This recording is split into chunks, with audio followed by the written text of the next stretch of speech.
I'm standing on the porch of the cabin my father built, watching a woman I barely know scream into her phone that a strange, dangerous old man is trespassing. That old man is me. That porch is my porch. She's the HOA president, and she's telling the 911 operator with this panicked, fake sincerity that she's in fear for her life. The craziest part? She's the one who broke into my cabin and is throwing a massive party with all her friends. So how did I turn her own beloved bylaws and a 50-year-old property map into her absolute worst nightmare? Let's just say, she really picked the wrong retired surveyor to mess with. Drop a comment letting me know where you're watching from and settle in, because this story is a wild ride. It all started on a Thursday, a week earlier than I'd planned. I'd been out visiting my daughter and my grandkids for a couple of months, and frankly, I was just plain tuckered out. I'm 66. And while I love those kids to pieces, they have the energy of a small nuclear reactor. I just needed the piece of my cabin, the one my dad and I built on the lake. It was supposed to be my quiet place, a refuge filled with the ghost of my late wife's laughter and the smell of pine. I was looking forward to putting my feet up on the rail of the deck, listening to the loons and doing absolutely nothing. The drive up was beautiful, the trees just starting to hint at their autumn colors. I pulled into the community, which is governed by one of those homeowners associations that probably started with good intentions, but had since curdled into a petty dictatorship. The dictator, in this case, was a woman named Karen. And man, I'm not just using the name as a joke. Her name was literally Karen Almright. She must have been destined to have that name. She was the type of person who probably laminates her opinions and hands them out as legally binding facts. Around 53, with that sharp, blonde bob that looks like it could be used to cut glass, and a smile that was all teeth and no warmth, like a shark in a pantsuit. I'd only had a few run-ins with her over the years, mostly through passive-aggressive newsletters about the appropriate shade of beige for your trash cans or the unacceptable height of lawn gnomes. Standard HOA nonsense. I paid my dues and kept to myself, so I figured I was off her radar. I was wrong. So wrong. I turned onto the gravel road leading to my cabin, and before I even saw it, I heard it. 3:15 p.m. The thumping bass of some pop song I didn't recognize, rattling the windows of my truck. I rounded the final bend and my jaw just about hit the dashboard. There were at least 30 cars parked all over my lawn on the gravel, shoved into places I didn't think a car could fit. And on my deck, my sanctuary, was a full-blown party. 100 people, maybe more. There was a giant buffet table set up where my wife's rocking chair was supposed to be. Someone had even put up one of those big white event tents in the yard, right over her prize-winning rosebush. For a second, I thought I'd taken a wrong turn, that maybe I was having a senior moment. But no, that was my cabin. My ridiculously loud, trashed, overcrowded cabin. I parked the truck at the end of the drive, my heart pounding a weird mix of confusion and pure, hot anger. I got out and walked towards the house, weaving through clusters of strangers holding red Solo cups. They all looked at me like I was the one who didn't belong. I made it to the steps of my deck and saw her, Karen. She was holding court, a glass of wine in one hand, gesturing expansively with the other. She was pointing at my boat lift, telling some story, and had all her friends laughing. "Excuse me," I said, my voice coming out a lot rougher than I intended. The music was so loud I had to shout, "Excuse me, what is going on here?" Karen turned, and the phony smile on her face melted away into a look of sheer, unadulterated annoyance. It was the look you give a bug you're about to squash. "Can I help you?" she asked, her voice dripping with condescension. This is a private party. My brain just short-circuited. I couldn't process the audacity. "This is my cabin," I said, the words feeling foreign in my mouth. She actually laughed, a short, barking laugh. "Right, and I'm the Queen of England. I think you have the wrong house, buddy." She turned back to her friends, dismissing me. The rage that had been simmering just exploded. "No, this is my house. Richard Miller. It's been in my family since 1974, I said, pulling out my wallet to show her my driver's license with the address on it. She waved a dismissive hand, not even looking at it. "Listen, old man, I don't know what kind of scam you're trying to pull, but I bought this property 2 months ago. You need to leave now before I call security." She snapped her fingers, and two big guys who looked like they moonlighted as refrigerators detached themselves from the keg and started walking towards me. And then, the ultimate move. She whipped out her phone, that glittering weaponized rectangle, and dialed. 3:28 p.m. "Yes, 911? I'd like to report a trespasser at my home." "Yes, he's becoming very aggressive. He's an older man, seems confused, possibly dangerous. I'm afraid for the safety of my guests." I just stood there, speechless, utterly, completely speechless. I was being kicked out of my own home while the intruder called the cops on me.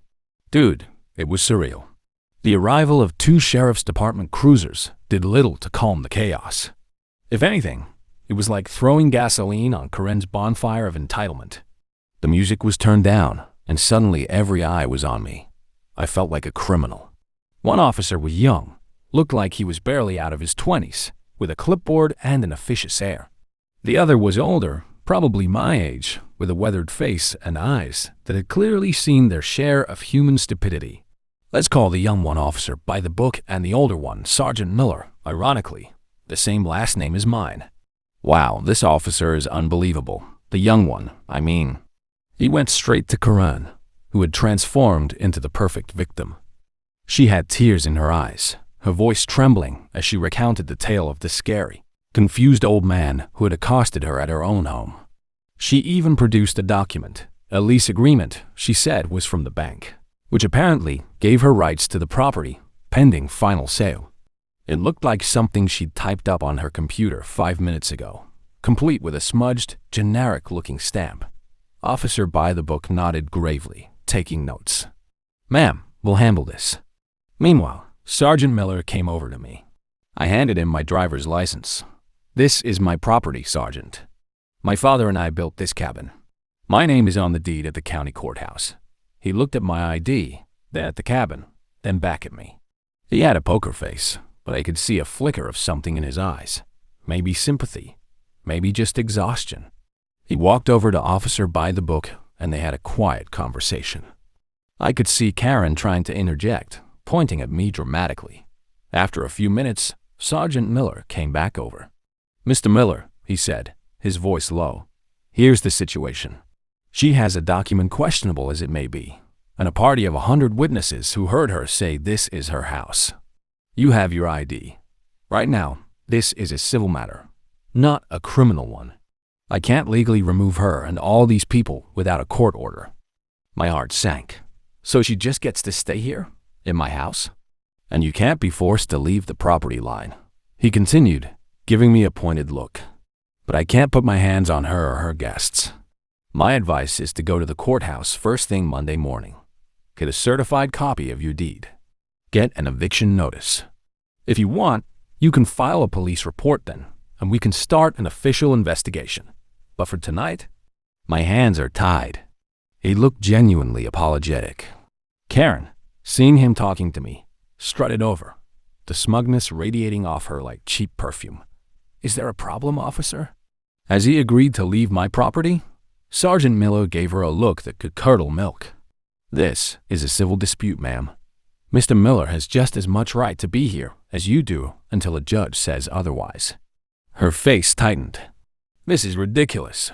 I'm calling my lawyer. I'm a respected member of this community. I am the president of the Homeowners Association." She said that last part like it was a title of royalty. He just ignored her and turned back to me. "Monday morning," he repeated softly.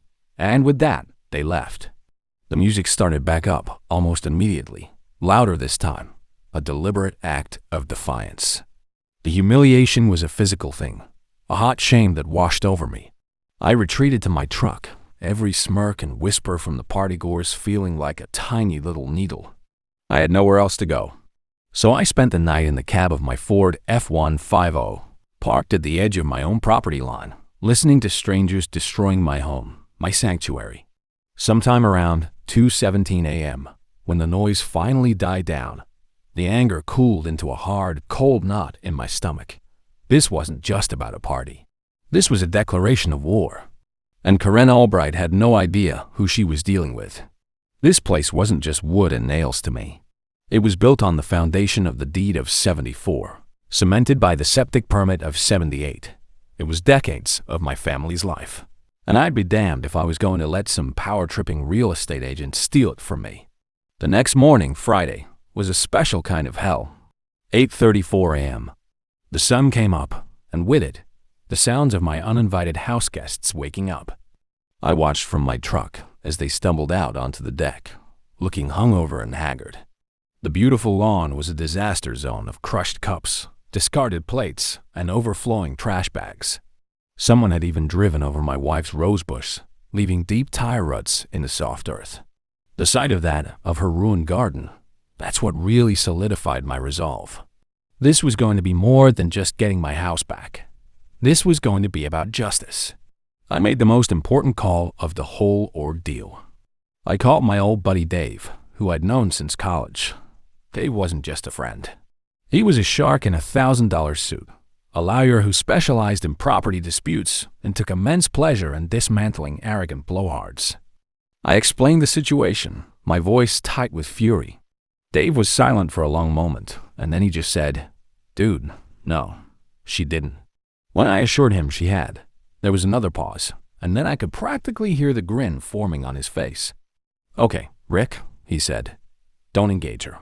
Don't talk to her. Don't even look at her. Let her think she's won. We're not going to just get her out. We are going to dismantle her, piece by piece, using the very rulebook she loves to beat people with." His words were like a balm to my frayed nerves. We had a plan. Patience and precision. So, I settled in for a weekend of surveillance. It was time to put my old skills to work. As a surveyor and civil engineer, my entire career was built on details, documentation, and the undeniable truth of hard evidence. I drove to the nearest town and bought a notebook, a pair of binoculars, and a couple of high-capacity memory cards for my dashcam and my long-lens digital camera. My first mission was reconnaissance. I spent the rest of Friday in a small diner with public Wi-Fi, pulling up every bit of public information I could find on Karen Albright.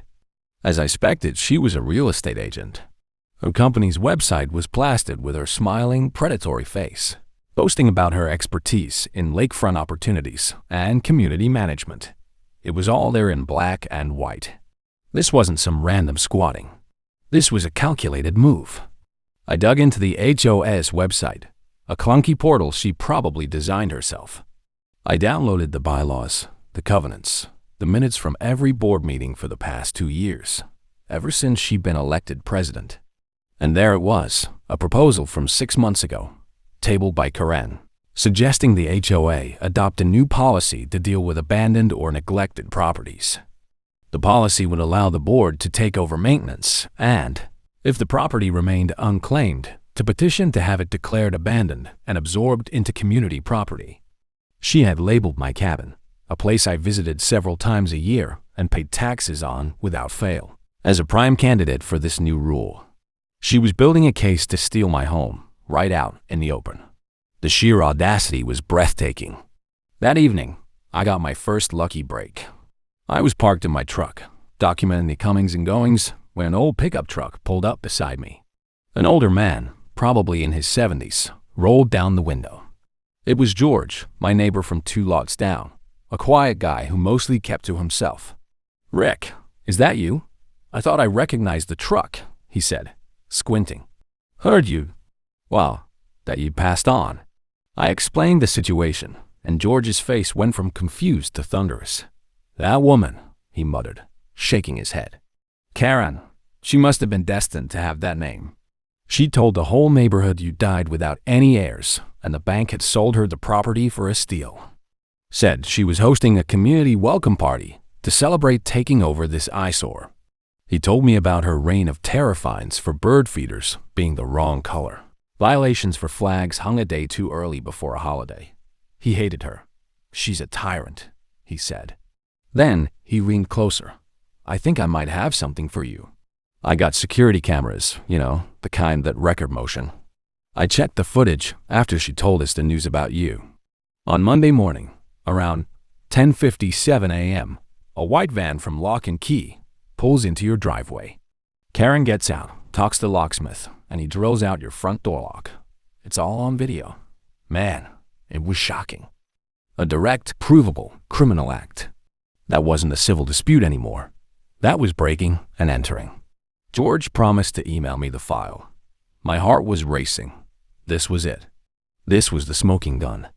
The entire weekend, I was a ghost at the edge of my own life, meticulously documenting every single violation. The loud music after the 10 p.m. community quiet hour. The 14 cars parked on non-designated grass areas, a clear violation of Article 4, Section 2 of the bylaws. The unpermitted commercial activity of a food truck she'd hired for Saturday. The overflowing trash bags leaking God knows what toward the lake, a violation of the environmental covenants. I was building a case against her, not just for the theft of my home, but with her own pedantic, ridiculous rules. Each bylaw she broke was another nail I was going to hammer into her coffin, and I was going to enjoy every single swing. Monday morning was D-Day, 9:37 a.m. I was at the county courthouse the second the doors opened, dressed in my best blazer. I felt like a general preparing for battle.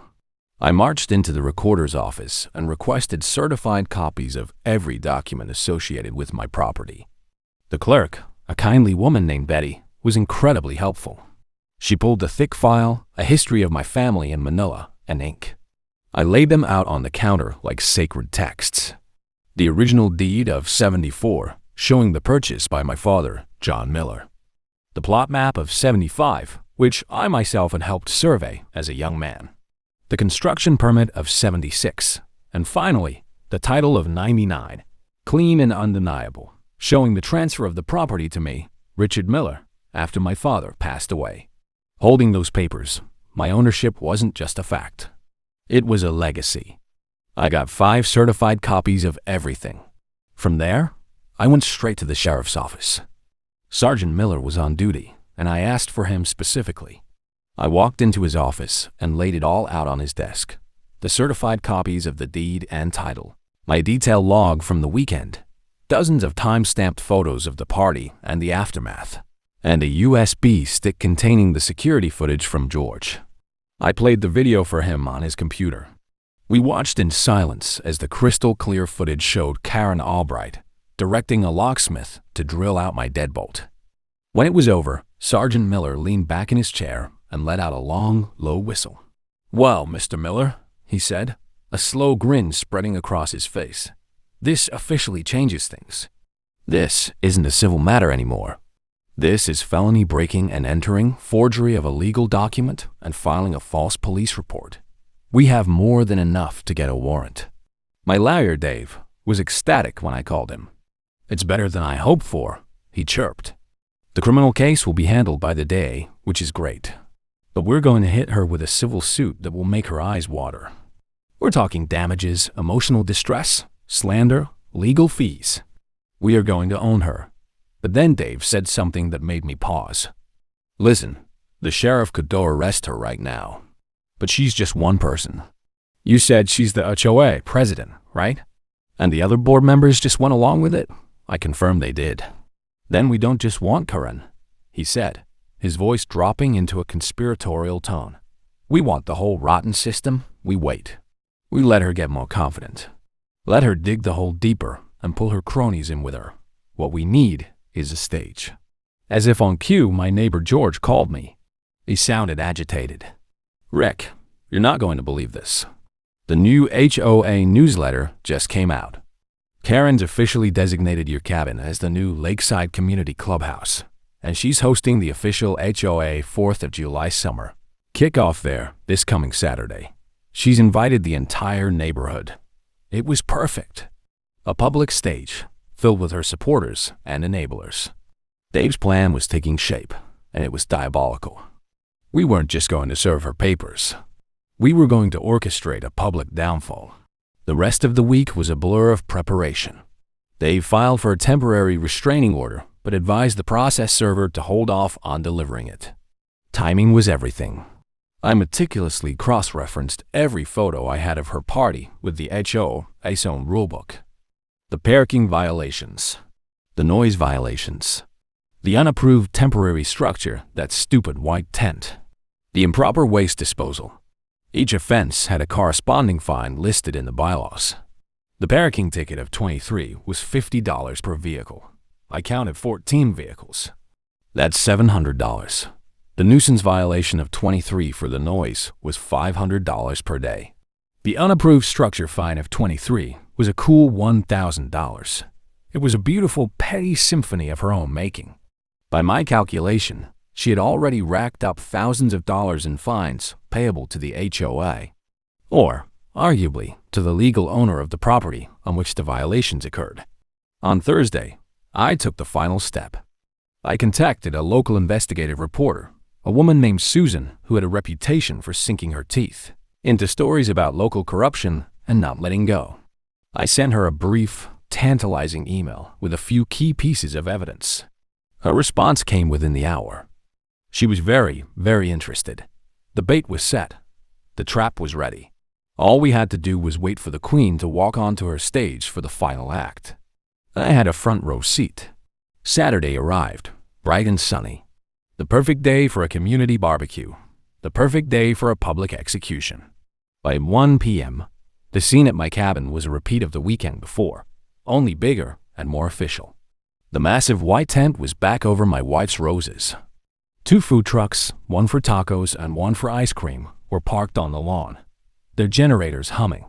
And the HOA board members were all there, wearing matching polo shirts with the community logo, glad-handing residents like they were politicians on the campaign trail. At the center of it all was Karen, basking in the glow of her supposed victory.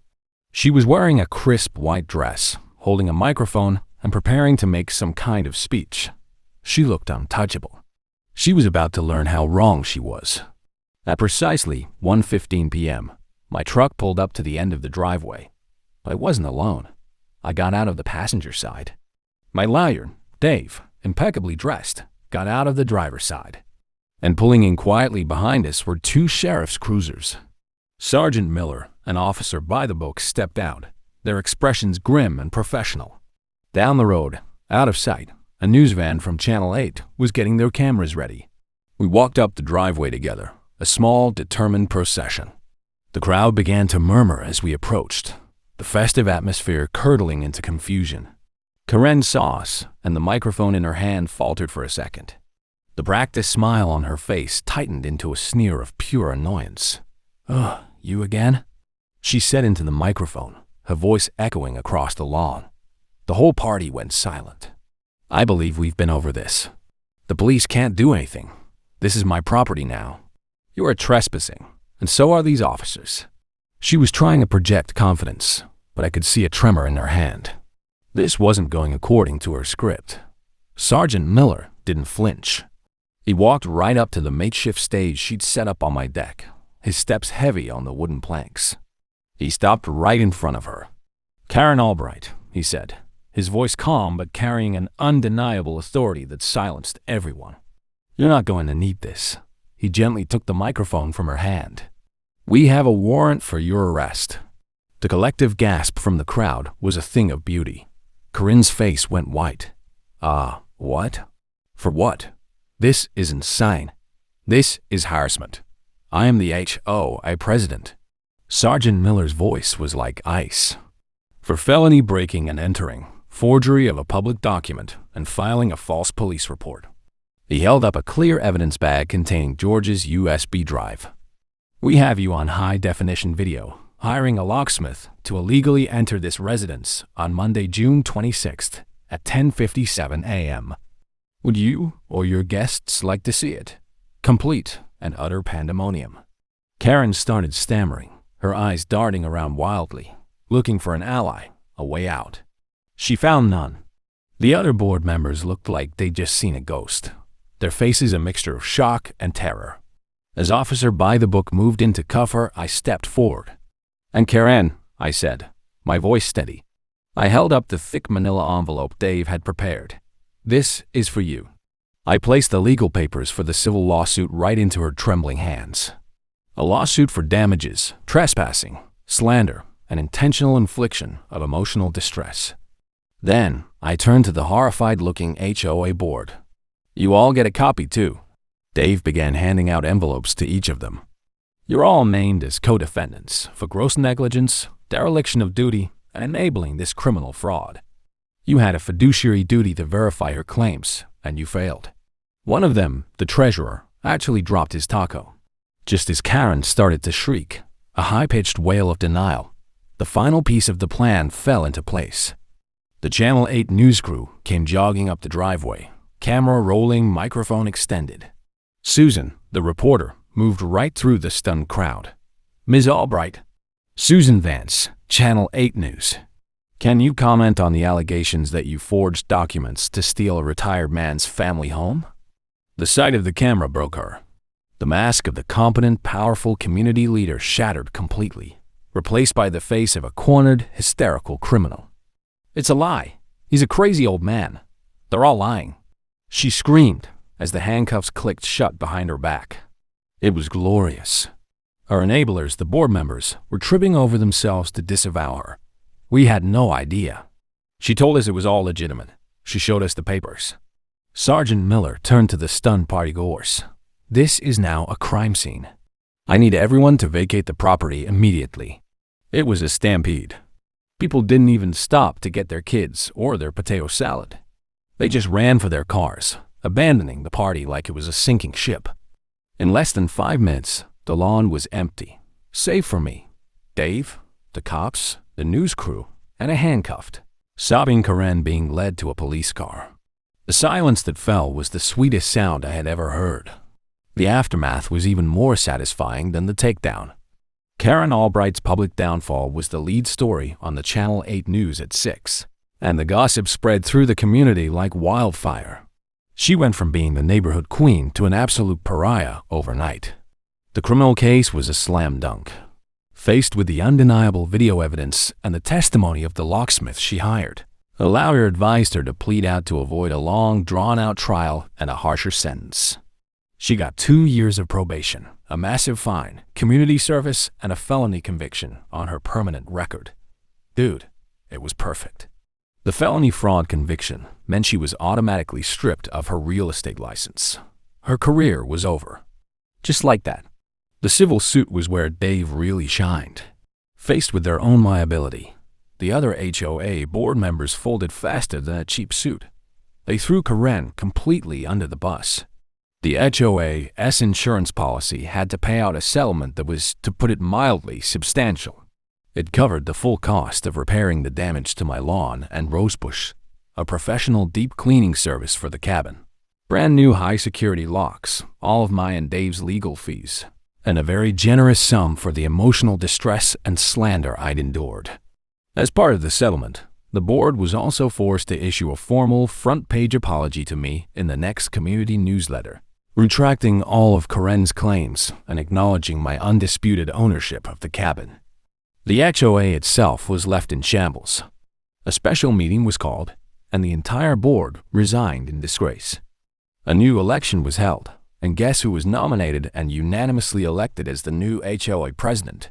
My neighbor, George, the quiet old-timer who just wanted to be left alone. His first act as president was to call a vote to abolish 2/3 of Karen's ridiculous, petty rules. The tyranny of the beige trash cans was officially over. A few weeks later, everything was quiet. I was sitting on my deck, in my late wife's restored rocking chair, watching the sun set over the lake.